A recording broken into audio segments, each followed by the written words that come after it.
Good afternoon. I'm Lisa Loomis, and I'm here in the studio today to talk to two members of the Mad River Riders about recreational benefits to the Valley, how the riders might benefit, and about how a new proposal to bring a local option tax to the Valley could impact their organization. I'm going to start by introducing my guests, Gerry, Noone, and Bob Kogut, and let them introduce themselves to you, and then I'll outline the proposal that's being considered by the community.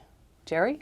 Well, hi. Thanks for having us, Lisa. My name is Gerry Noone. I've lived in the Valley for the last 33 years. I've been riding a mountain bike in the Valley since 1987 using our lovely trail network. And I'm currently the vice president at the Sugarbush Ski Resort in charge of all of the food and beverage and really just an advocate of our recreation. It's probably why I've lived here for 33 years. We have one son who is 35. And you have some changes coming up for you. This is getting near the end of our 33-year run. We're going to head down and move a little closer to the grandchildren. So, and one of the things I will miss the most as I start winding down here is the trail network. As I say, I've spent 200 days a year on them for the last 30-something years. So. That's impressive. Yeah, it is. Well, don't tell my wife. Okay, well, she thinks I'm working. You guys in the public don't listen to that they part. They think I'm working. My wife thinks I'm working, and my boss thinks I'm home, so I don't know. You figure it out. You're on your way out. You're okay. So burn the bridge down. That's right. And I'm sure your wife didn't hear that. We won't let her watch this show. We'll block the link. Tell us about yourself, Bob. So I'm Bob Kogut. I've lived in the Valley for 20 years. I'm an engineer. I work for a couple of different small companies in town. Now it's Steiner E-Optics. So I'm an engineer. I have kind of a technical job. And I like mountain biking, been doing it since, not since 87. So I don't even That's a long time. They hadn't even invented mountain bikes in 87. They did. They did, yeah. They were very crude. Yeah. They were, yeah. So I've been on the Mad River Riders board for about 10 years, and I've been the president for about the past 5, I think. Let's see, I got one daughter who's at Harwood, 16 years old. She rides too. My wife rides. Live in Waitsfield. Uh-huh. Great. Yeah. So you guys know, because I'm sure you know, but I'll run it by the public and you. So a subcommittee of the Mad River Valley Planning District began working on the concept of whether we could create a local option tax here. Many communities in Vermont have them, 25 communities, I believe. And towns have the option of putting a 1% local option tax on rooms, meals, alcohol, and retail sales. And some communities go rooms and meals and alcohol, some go rooms, meals, alcohol, and retail sales. And all the communities collect, the money is collected by merchants at point of sale, submitted to the state, and the state takes their cut and sends it back to the communities. And this local effort was really created, it's like the result of 5 years worth of work, to find a way to fund some very specific issue areas in our community. Housing, which I think we all know is an issue, transportation, recreation, marketing, and community projects. And the state's cut is about 30%, and the Valley towns, Warren, Waitsfield, and Fayston, would end up with about $700,000 to parcel out to these very specific issue areas. Mm-hmm. And there's been some opposition. There's some people concerned that a 1% tax is regressive. There's been some support because those are long underfunded areas in our community, specifically housing and transportation. But I wanted to talk to you guys a little bit about recreation and the financial impact of recreation in the Valley. It costs me a lot. It costs you a lot. You're spending lots of money on recreation. Good for you. Thanks for supporting the local economy, Gerry. Glad to be here. But I did print out some numbers from your website, which we can just kick back and forth on the piece of paper on the table with us. But just in general terms, let's talk about the impact specifically of mountain biking, but then also of recreation. Okay. Also, the Riders are a mountain biking organization. We're mostly a trail organization. So we build trails for any non-motorized use. So people run on our trails and they ski and hike, walk their dogs on them. I think we're up to 50 miles of trails in our network in the Mad River Valley. And those trails are up the Howe block of the Camel's Hump State Forest. There's a good chunk of them there. Like maybe 40% is in the Howe block. Uh-huh. We've got a little network over at Blueberry Lake. Right. There are trails up in the other part of the Camel's Hump State Forest, which is up off No. What road here? Help me. Terrible. Tucker Hill Road? Not Tucker Hill Road. No, I'm talking about Chain Gang and. Oh, you mean Oh yeah, up, Harris Hill? No. No. Not Sharpshooter. It's the toughest climb in the valley. On We're all the getting road. a It mental goes break forever. here, but there's another area. Up that's- above Bragg Hill, Stagecoach. Oh, Stagecoach, Stagecoach edge of Road. Stagecoach, Connect, near yeah. Fenn Yep. Basin area. And then various others, and we're getting close to linking them all. I mean, the ultimate vision is that you'd be able to, hike, walk, ride your bike without having to go on a road much at all, certainly not a paved road. So we're working to link them all. But the value I see in a trail network is, one, it's good for the economy. It kind of evens out our economy. Our economy is still kind of, it's tourism dominated, which is fine, but it's been winter dominated for a long time. So getting more people to come here and spend money in the off season, which for us is summer and late spring and maybe stick season after the foliage, is a good thing. Me personally, I don't actually have any ties to the tourism industry. I'm an engineer. I work for a company. Most of our customers are international. Has nothing to do with tourism. But I have to hire engineers, and they've got to want to move here and live here. So having a good trail network and good recreational opportunities, is a probably lifestyle number thing. 2 to good schools in getting an employee to come and want to move to It is a small town in lifestyle Vermont thing. for an Yeah. engineering job. So That's yeah. true. And your company's based in Waitsfield or Waterbury? We've had a couple different owners. So for the last 3 years, we've been owned by Steiner, a German company. So we are basically the research and development organization for them. So we're owned by a German company. We're located in Waitsfield. We share space with Kogut, Oh, nice. and Oh, you're out we there, develop okay. products for them. So. You develop products for Cabot, cheese-making products? No, for Steiner. in Oh, for Germany. Steiner, 'cause So, that'd be optical fun. stuff. So, binoculars and laser rangefinders and thermal imagers. And, So you see, and one of the things about that Yeah. Cabot complex is access to the outside, because that road, Airport Road. Yeah. I have a friend who used to work at Cabot, and Oh, they you all go couldn't- out and play ultimate frisbee at lunch. Yeah, you Yeah, can't, and you that's- can't walk up and the cars can hardly drive on that road. There's so many people riding their bikes and running and walking up Yeah. and down that road. Yeah, it is a high-value employment draw. Mm-hmm. What about you? What do you see? You come on both sides of that industry, from the ski resort side to the man who spends all his money on bikes. Yeah, certainly, the ski resort, the ski business is the ski business. But we're seeing more and more as every resort tries to branch out and become Four Seasons. You're seeing more bicycles getting leaned on more and more. It's been a pretty natural progression, I think, for the outdoor enthusiast to transition into cycling, and we see more and more of it. And particularly as trail building has gotten better, it's really got more access to more people. Early on in mountain biking, it was pretty hardy stuff. You had to really, what do we call that, level 2 kind of fun? It's only fun when you think about it after. Yeah. It's not fun while you're doing Not it. fun while you're doing it. Yeah, it was definitely level 2 fun only, and now there's a lot more level 1 fun through the advanced trail building techniques where we're meandering across the grade and really having the flow and keeping the water off of them. We didn't do any of that in the early days. We had IMBA, the International Mountain Bike Association, here once, and we were building some trail in Center Face and working on some trail, and they said, "What is it with you guys in ski areas and just going down the fall line?"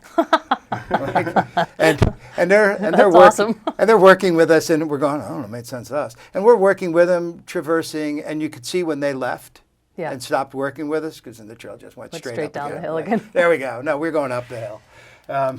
So That's I interesting. mean, so they're carefully built now to be more fun, and also to be more sustainable. Meaning right. sustainable meaning that it lasts for a long time without us having to rebuild it or do a lot less of work. erosion. Less maintenance, doesn't and then less run erosion off. is an environmental benefit. So every trail they used to build trails that were kind of down the fall line, and then you'd have a water bar every so often that because the water would channel down in rain events and hit the water bar and go off to the side, and that was considered good design. So now we use what's called continuous drainage. So the water sheds off the trail everywhere on it, and you never allow it to become a stream. So they're always kind of going up and down subtly. They're usually side sloped a little bit. Every turn has got kind of drainage built into it where the water kind of sheets off instead of pours off. So it kind of a lot of benefits. Can I ask you how are you funded? So mostly grants. So our membership it has been growing a lot, and we're up to 460 members. Wow, There's a lot more than that's- 460 mountain bikers in the valley, but 460 members. Not bad. We get, and it's the way it works is that we're a chapter of VIMBA, which is the Vermont Mountain Bike Association. We essentially get about half the membership dollars, maybe half to 2/3 of the membership dollars. So that's a little chunk of our funding, but it's actually like 10%. So it comes from that. The rest is from grants. So You guys write your own grants. I write a lot of proposals.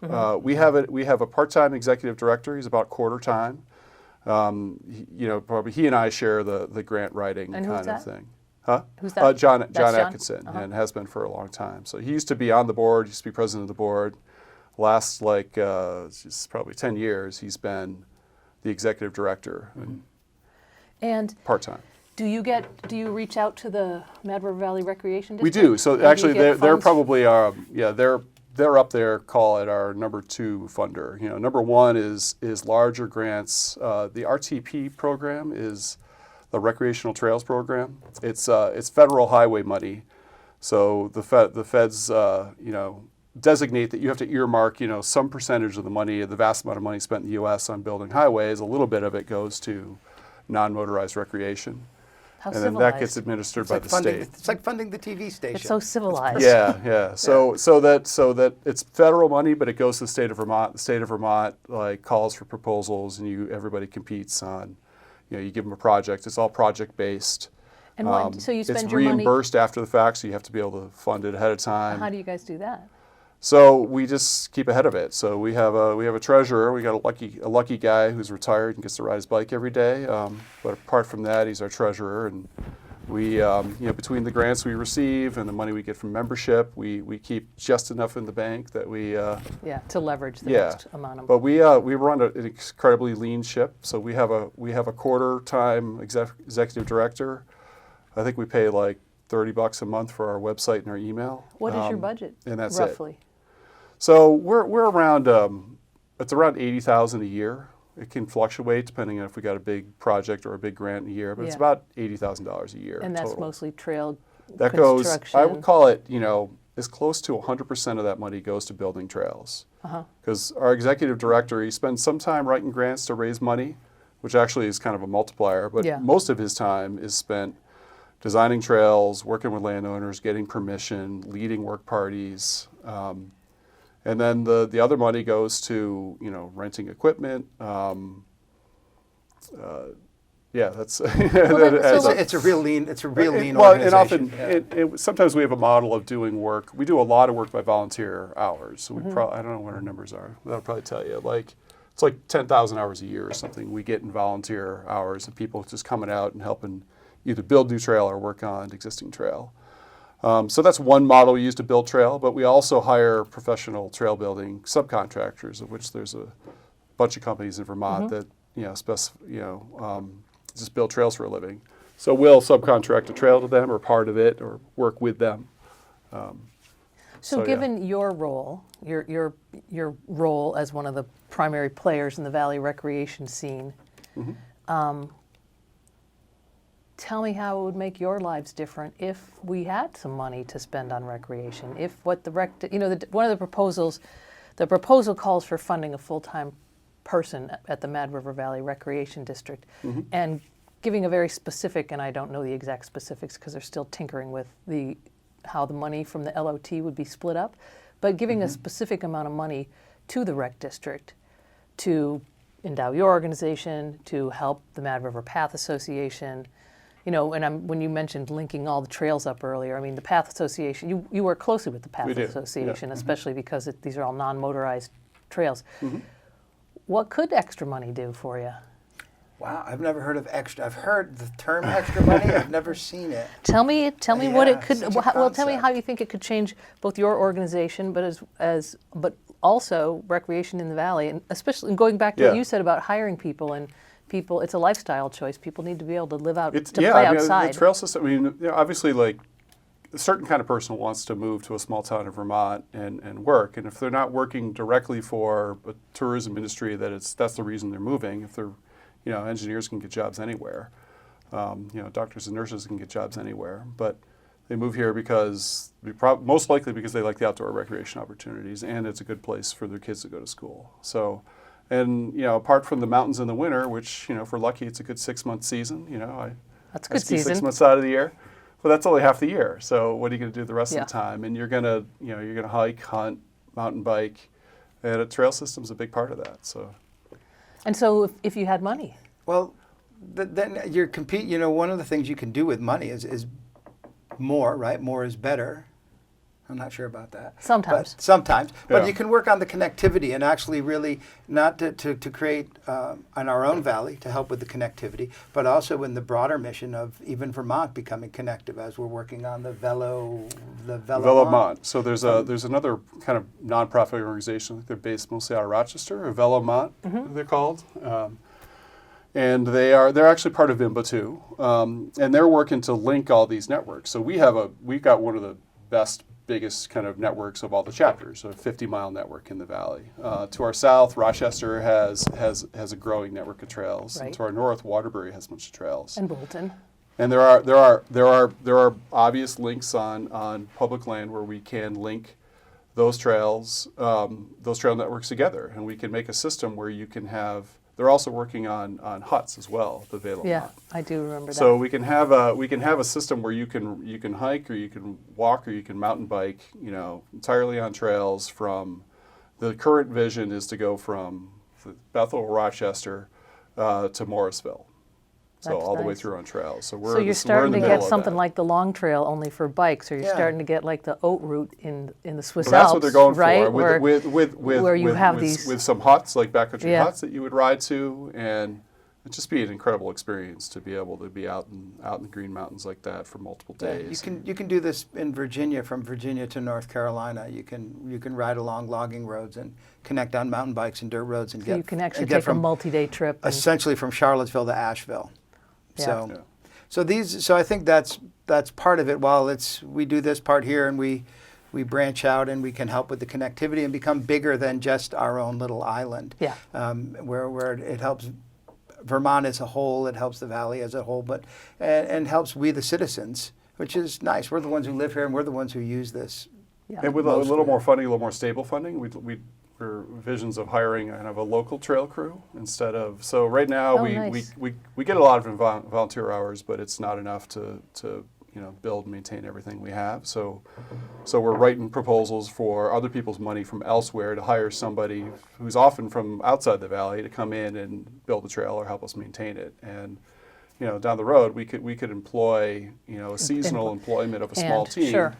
And Which add- there's some other examples of. Burke The does that. Chittenden County's Vermont Mountain Bike Association chapter is called Fellowship of the Wheel, and they have like a 3 or 4 person crew that they employ for the spring and the summer, and they're just constantly going around like maintaining the network, making it better, building new so trails. jobs. So that could bring some jobs. That They could could bring actually some create jobs some in. jobs. That's Interesting. And that crew could probably work for the Path Association too. Yeah. Could be right that the rec district maintaining Yeah. the Kingsbury Fields. Yeah, That's interesting. And you certainly can get fatigue from your volunteers.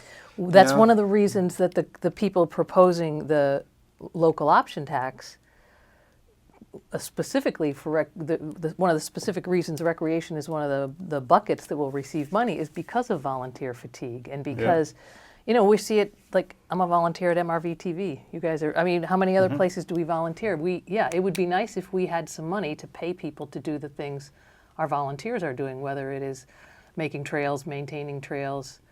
Charlie Hosford's still over there banging on the new, Yeah, he I saw him boardwalk, today. right? Yeah.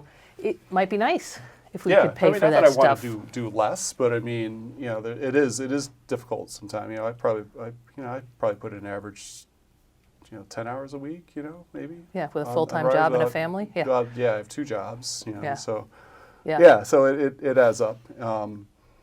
It'd be useful. So that the trail crew is one idea. We also run a kids mountain bike program on Tuesdays. Every Tuesday, 5 to 7.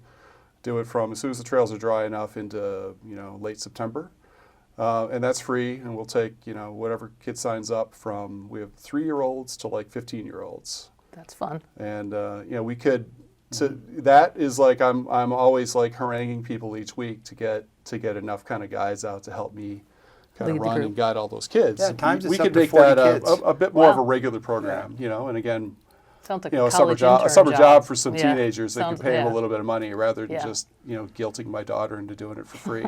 You know? So that's interesting. Yeah. So that's some really interesting things I didn't even think about, like hiring trail crews. Well, and we haven't even touched on fun events that can go around cycling as well. So Right. because that kind of the gathering of the tribe is always a good thing, no matter what tribe you're in. And cyclists seem to like to gather. yes, what's so- that dirt road thing, the 3 dirt road thing, 5 dirt road thing you had So this the spring? thing we did What was is the that called? Cranco de Mayo. Cranco de Mayo, was right. its second year where we kind of stick our toe in the water slowly, but the whole gravel grinding thing is really a big part of this of what's Gravel the grinder growth. is like a road, a ride, or sometimes a race. Usually, like a friendly ride early in the season before the trails are ready to ride when they're too wet. You don't want to go out and ride wet trails. You'll Oh, so this destroy is 'em. what you do. You just go on the Yeah. dirt roads You go when on the you dirt can't go on roads the and- trails. yeah. And yeah. in 1987, we called that mountain biking. right. We right. rode the dirt We got a- roads we got a and new then term hit, for it now. and then hit the end of a dirt road, and then you rode on whatever little class 4 road was there, and then there was some path that the neighbor kids walked to get From to the point A other to dirt point road, B, and you yeah. rode that, Yeah. and that was mountain biking. Yeah. So it And was the now second it's- year of the Cranco, and Yeah. you got you. What do we have? Like how many? 150, 30? 60? So was that Somewhere a between 130 and 160. was that a people fundraiser came. for you guys? Yeah. Oh, that's yeah. nice. And while it worked out to be a fundraiser, it was really more of a fundraiser. Fun, where we're yeah. trying to do the fun thing is really more about getting people here and riding and enjoying themselves. So it's that part, you know, what could, you know, and again, this was a lot of organization on my end, this one, and I made my wife do it. You know, I was like, honey, you have Yeah. to do the registration table. You have to help me make the signs. It's that same thing. She's like, I want nothing to do with this. But that's what you do.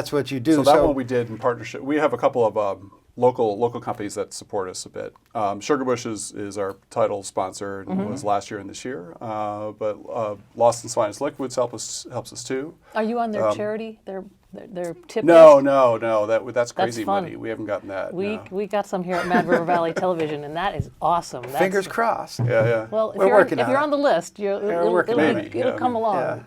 Yeah. we get a free beer for work parties now. Yeah. That's pretty nice. But they've been a great partner. So we had the Cranco start and finish at the brewery, Always a which draw. helps Oh, us. always a draw. That's Plus, there's probably good probably parking. at least probably more than half the draw was people like, oh, it starts and finishes at Lawson. Sure, I'll go do your silly bike ride. You know. But, Yeah, why not? Yeah. Yeah. Wow. But it was fun. But it happened to be kind of an off. You know, May was kind of an off. It was a Sunday, and it's kind of an Yeah. off weekend for Lawson's anyway. So Yeah. I think they it were was happy good for to have them. us. Yeah.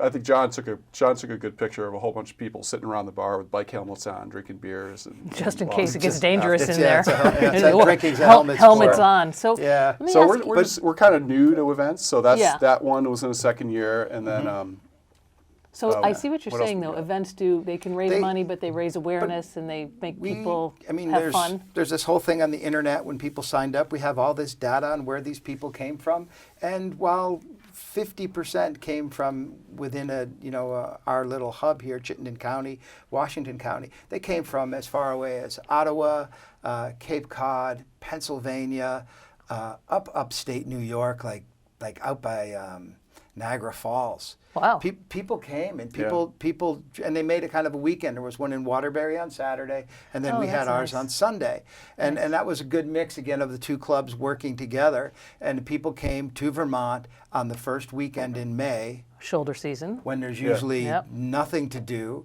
And there were a ton of cyclists in the area. People who came up for the last weekend of skiing said they saw more bikes on cars than skis.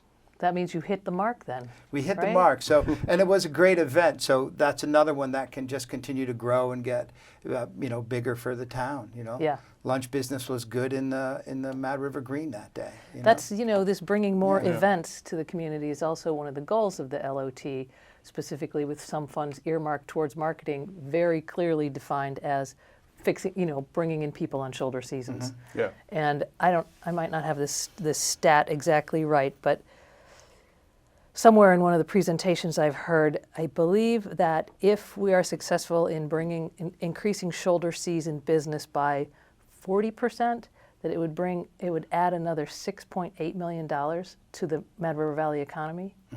But I don't know what, Yeah. and I asked this of the project, the LOT organizers, like, I don't know Yeah. how to value that number because I don't know what our economy currently is. Is it 5 million? Is it 10 million? Is it 20 million? How do you know what that new number is if you don't? I don't know, you probably get a better idea than I do. I don't know. I got an idea of our bubble up on the mountain, Yeah. but I'll just keep that Yeah. bubble to Yeah, you should myself. probably Yeah. keep that Yeah, bubble to we yourself. won't share that So bubble. how do you guys feel? You know, you're going to North Carolina, but you're here, and Yeah. if the LOT is passed, we will all pay an extra 1% on coffee from the coffee shop, on paint from Bisbee's, on lumber from Allen Lumber, Yeah. on a drink when we go out to eat. How do you feel about that? The projection is it will cost each of us $2 a month. Well, I pay it when I go to Williston, right? You do pay it when you go to Williston and Colchester. Don't even And I notice have that. not noticed that I've done that. But Haven't yeah. not noticed, but for me, philosophically, while I struggle with the regressive nature of it, I kind of, with a broad brush, I like everybody pulling on the rope in the same way to make. So with some clearly defined goals, I'm behind this idea because I think it's something the Valley has needed for a long time. Is that economic? Just write something to do all We this need work something with. to jumpstart. It can't all come from Sugarbush. Volunteers It can't all and come Waitsfield from Telecom, volunteers and it can't- right. the usual gang. And you could see what this has done in Killington. Yeah. You could see what you had the article in the paper about what happened in Dover. And Wilmington. yeah. Yeah. So you could see that there's some benefit there, and I get other people's opposition, but for me, I tend to go. This is all boats are going to rise. I think it is all of us in it together. And one of the stats they do know is that because so much of, because of lift tickets and ski tickets and rooms and meals and alcohol, so much It's going to be paid by is going to visitors, be paid not by locals. visitors as Yeah. opposed to us, I think. Yeah, I mean, I think on average, and you're going to get an economic benefit from it. Clearly, think that's John why Jameson- they're doing it. I think it's John Jameson who says, well, Yeah. let me see, if I invest 18 cents, I get $1 back for my community, meaning Yeah. 80 some percent right. is It's coming paid by from outside people visiting our coming in. community. Yeah. Yeah. Yeah. And I think that's okay as long as we make sure there's a fair exchange for the guests who are visiting the community. If we just take all that money and throw it into something that they're never going to see, Like a waste, like a bridge.